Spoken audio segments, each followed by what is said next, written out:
Hi everyone, it's Rachel from Great Minds Ink Alike. Today I want to show you a quick card made with just one piece of DSP. We'll use this DSP to get this look. I used another piece of DSP for the front, but you could stamp or use a die cut, and then 3 pieces of cardstock. This card will go together in less than 5 minutes, and it only uses 5 pieces of paper. So to start with, I'm going to take my DSP. It is 4 3/4 by 3.5. I'm going to line it up point to point in the cutting track.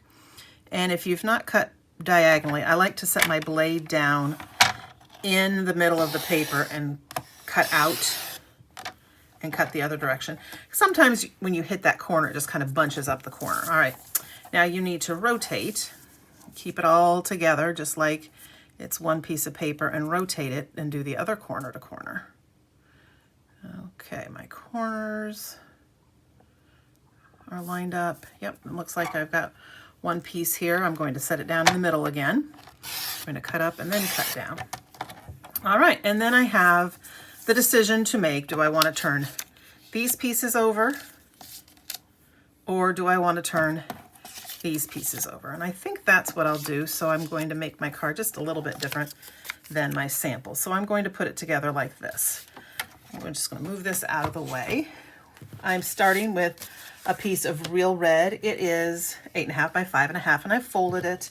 And then I need a piece of basic white, 5 by 3 3/4. So I am going to be putting these onto my 5 by 3 3/4 paper. And I'm going to just kind of position them and practice a little bit before I actually start sticking. I want a little bit of space in between all my triangles. And I knew that. I knew I was going too low, it looked like. So let's move this up just a little bit. Now the fun thing about this is the center point, that's covered with your focal, your stamp or your DSP, so nobody sees that. You just need to make sure you've got a little bit of a space, a little bit of an edge in between your triangles.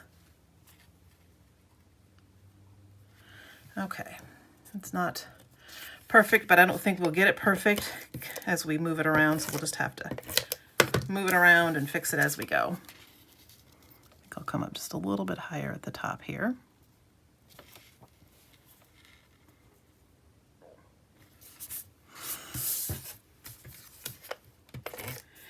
I made this card for a team meeting. I like to do a quick demo, and I like to try to keep my demos really something that's duplicatable. And so I've got a couple other samples that I can show you that are not Christmas, but if you are in a pinch and needing some more Christmas cards, I think this is a super great layout to do that, and to do it pretty quickly.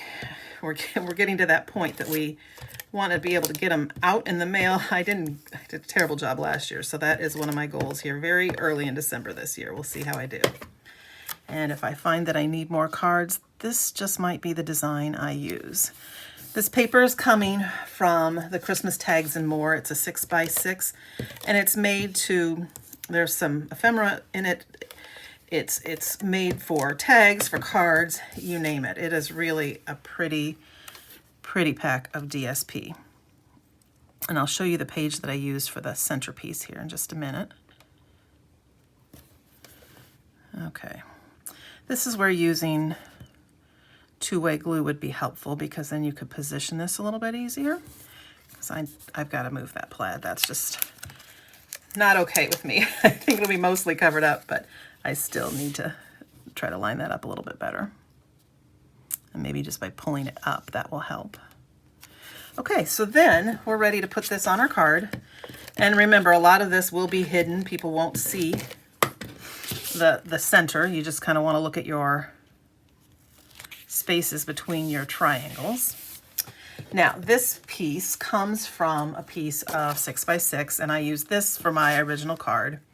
And so today I think I'm going to use this piece, the stockings, and these, when you cut them, they are a 3 by 2 rectangle.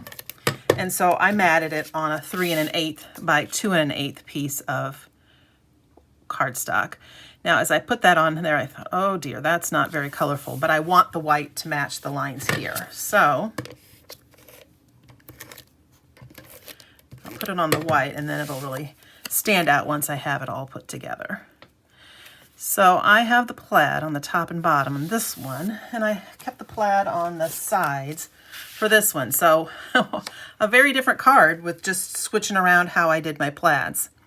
And then of course the center image changes things. I think this paper is more oriented this way, and when I cut on the plaid side. So if I were cutting this one again, I'd be looking at the green side. But quick card, cute card, and ready to put in the mail. So let me show you a couple other cards I made just to help you kind of get some ideas. This one uses the Florals and Bloom DSP, and this one uses the Autumn Toile DSP. So a great layout for any DSP and a super quick card when you want to do something fast but something pretty.